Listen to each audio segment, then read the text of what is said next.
गीता शादीशुदा थी, लेकिन पड़ोस में रहने वाले भरत के प्यार में पागल थी। वह भरत के साथ एक नई जिंदगी की शुरुआत करना चाहती थी और इसके लिए उसने एक खौफनाक प्लान बनाया। गुजरात के सबसे पुराने शहरों में शामिल पाटन से करीब 15 किलोमीटर दूर एक गांव बसा है, जागोत्रा। मिलीजुली आबादी वाला गांव जिले की सांतलपुर तालुका में पड़ता है। मंगलवार यानी 27 मई की सुबह इसी गांव में रहने वाले सुरेश गोंगा भीमा अहिर नाम के आदमी की नींद उनके 3 वर्षीय बेटे के रोने की आवाज़ से टूटती है। वो नींद में अपनी पत्नी गीता को आवाज़ लगाते हैं। जब कोई जवाब नहीं मिलता तो वह उठकर को पहले अपने बेटे को चुप कराते हैं और फिर अपनी पत्नी गीता को तलाशने लगते हैं। उन्हें समझ में नहीं आता कि आखिर इतनी सुबह सुबह उनकी पत्नी कहाँ चली गई। पत्नी को आस पड़ोस में तलाशने के बाद सुरेश जब अपने घर के पिछले हिस्से में पहुंचते हैं तो देखते हैं वहाँ एक जली लाश पड़ी थी। सुरेश को समझ नहीं आता, वो चौंक जाता है। शरीर दोपहर संतरे रंग का लहंगा और बैंगनी रंग की चोली थी, पैरों में चांदी की पायल थी। यह कपड़े और गहने उनकी पत्नी के थे। सुरेश को समझ नहीं आता, वो डर जाते हैं और मामले की खबर पुलिस को दी जाती है।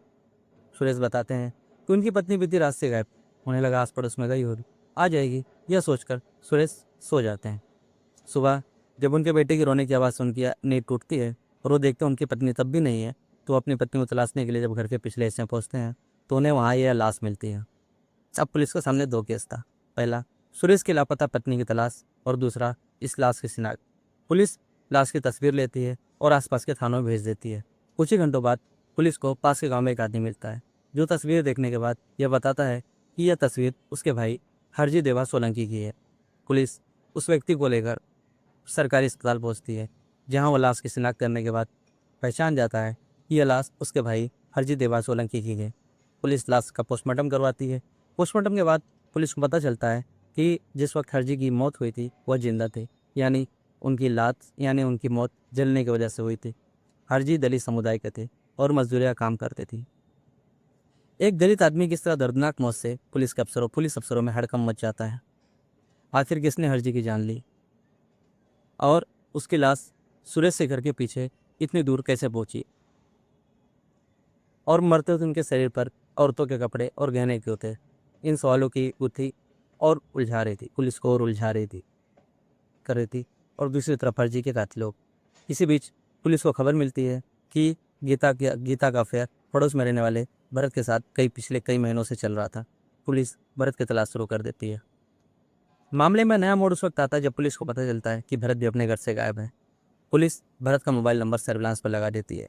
अगले दिन तड़के 4 बजे उसका लोकेशन बनासकांठा जिले के पालनपुर रेलवे स्टेशन पर मिलता है। पुलिस अपनी एक टीम पालनपुर रेलवे स्टेशन के लिए भेज देती है, जहाँ गीता और भरत एक साथ मिल जाते हैं। दोनों वहाँ से राजस्थान के जोधपुर भागने की फिराक में थे। पुलिस भरत और गीता को पकड़कर थाने ले आती है। पूछताछ होती है तो दोनों टूट जाते हैं और अपना गुनाह कबूल कर लेते हैं। हरजी की हत्या भरत और गीता ने ही की थी।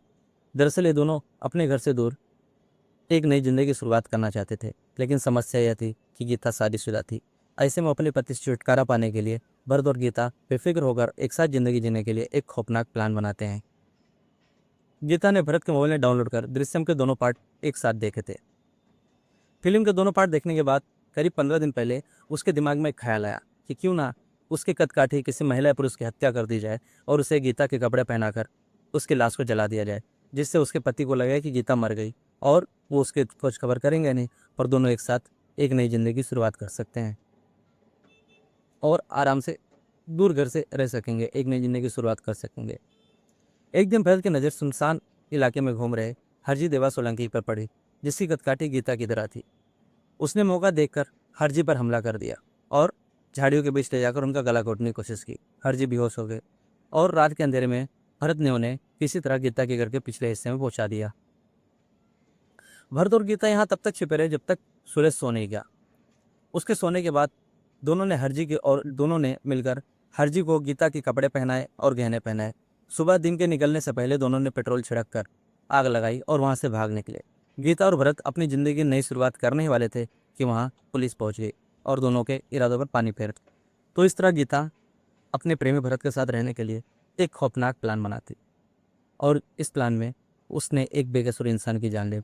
अगर उसे अपने प्रेमी के साथ रहना ही था तो अपने पति से तलाक भी ले सकती थी, लेकिन उसने ये कदम ना चुनकर एक दूसरा रास्ता चुना, जुर्म का रास्ता, जिसमें अंत में उसे जेल हुई और शायद उम्र कैद की सजा भी हो जाएगी। क्या मिला उसे? बेचारे एक निर्दोष व्यक्ति की जान चली गई। आज के लिए इतना ही, फिर मिलेंगे किसी और गाने के साथ। तब तक के लिए शुभ रात्रि, सब्बा खैर।